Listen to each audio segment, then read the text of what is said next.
Assalamualaikum warahmatullahi wabarakatuh. Perkenalkan, nama saya Rizky Fauziatul Hidayah dengan NPM 2008260133. Saya berasal dari Fakultas Kedokteran Universitas Muhammadiyah Sumatera Utara.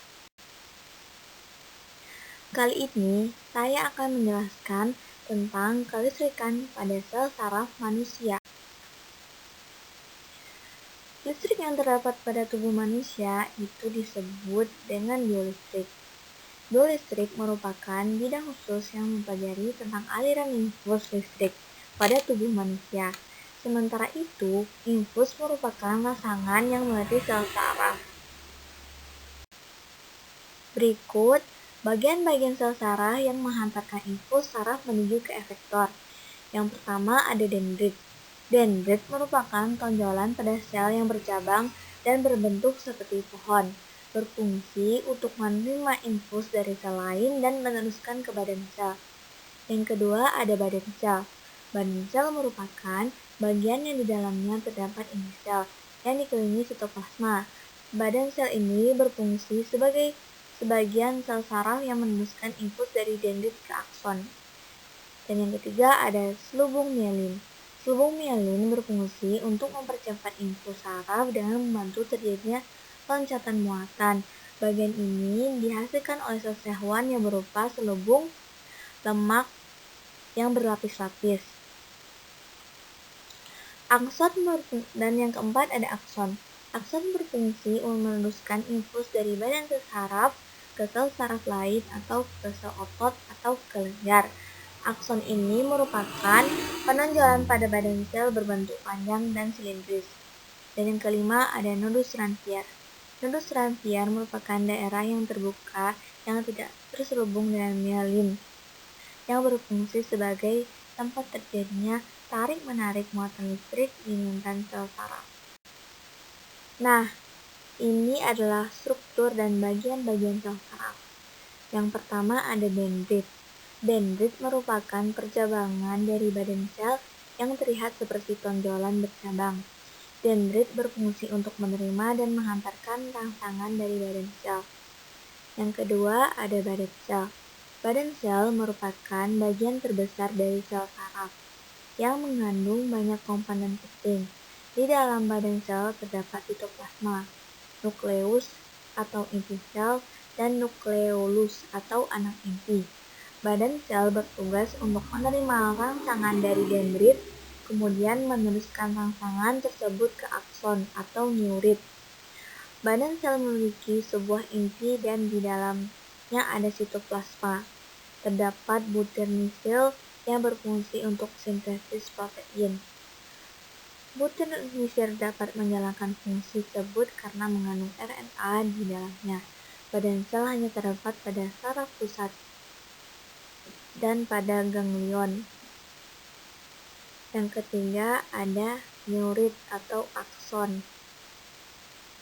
Akson adalah serabut sel saraf panjang yang terlihat seperti penjuluran dari badan sel. Neurit mirip dengan dendrit, bedanya neurit hanya ada satu buah dan berukuran lebih besar serta lebih panjang. Akson berperan dalam menghantarkan impuls dari badan sel menuju efektor, seperti sel otot atau sel kelenjar. Untuk menjalankan fungsinya, di dalam neurit terdapat struktur yang disebut neurofibril. Selanjutnya ada selaput mielin. Selaput atau selubung mielin adalah selaput pembungkus neurit. Selubung mielin tersusun dari lemak. Selaput mielin mempunyai segmen-segmen dan lekukan di antara dua segmen tersebut nodus ranvier. Selanjutnya ada sel hewan. Sel hewan adalah sel yang mengelilingi selubung mielin. Nama dan sel ini diambil dari nama penemunya, yaitu Theodore Schwann, seorang ilmuwan dari Jerman. Selanjutnya ada nodus ranvier. Nodus ranvier adalah bagian antar dua segmen selubung mielin. Nodus ranvier berfungsi sebagai loncatan impuls saraf agar sampai lebih cepat ke tempat tujuan. Nodus ranvier mempunyai diameter sekitar 1 mikrometer dan ditemukan oleh Louis Antoine Ranvier. Selanjutnya ada sinapsis. Sinapsis adalah celah yang terdapat pada pertemuan satu neuron dengan neuron lainnya. Setiap sinapsis menyediakan koneksi antara neuron sehingga memungkinkan terjadinya pertukaran informasi atau neuron tersebut. Yang terakhir ada terminal akson. Nah, berikut proses-proses kelistrikan pada sel saraf. Yang pertama, saat neuron transmitter dilepaskan dari ujung akson suatu sel saraf ke dendrit pada sel saraf lain, maka impuls akan diteruskan ke sel saraf berikutnya. Impuls ini akan membaca ion Na+ yang awalnya terdapat di luar membran akson menjadi masuk ke dalam membran akson.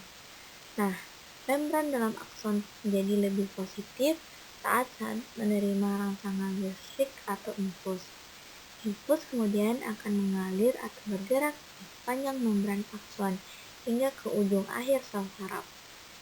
Dan saat rangsangan telah mencapai ujung sel saraf, maka neuron transmitter akan dilepaskan lalu kembali menuju sel saraf lain atau sel tujuan. Dan terakhir ada tegangan listrik.